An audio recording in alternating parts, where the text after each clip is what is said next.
તો વડોદરામાં એક દુર્ઘટના સર્જાઈ છે, જેમાં કેનાલમાં એક યુવક ડૂબી ગયો છે। સોલાર પેનલની કામગીરી કરી રહ્યો હતો આ યુવક અને અચાનક જ તેનો પગ લપસ્યો અને તે કેનાલમાં ડૂબી ગયો હતો। વડોદરાની આખી આ ઘટના સામે આવી રહી છે કે જ્યાં સોલાર પેનલ સાફ કરતી વખતે આ દુર્ઘટના સર્જાઈ છે। કેનાલ ઉપર સોલાર પેનલ આવેલી છે। નર્મદા કેનાલ ઉપર સોલાર પેનલ સાફ કરતો આ યુવક કેનાલમાં પડી ગયો હતો અને તે ડૂબી ગયો છે। સમા કેનાલમાં યુવક ડૂબ્યાથી હાલમાં છાણી ફાયર બ્રિગેડ દ્વારા આ યુવકની શોધખોળ પણ શરૂ કરવામાં આવી।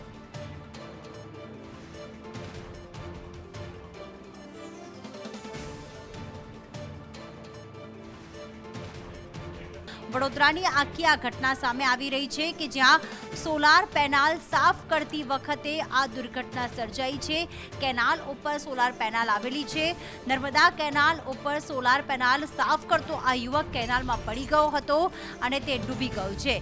સમા કેનાલમાં યુવક ડૂબ્યાથી હાલમાં છાણી ફાયર બ્રિગેડ દ્વારા આ યુવકની શોધખોળ પણ શરૂ કરવામાં આવી।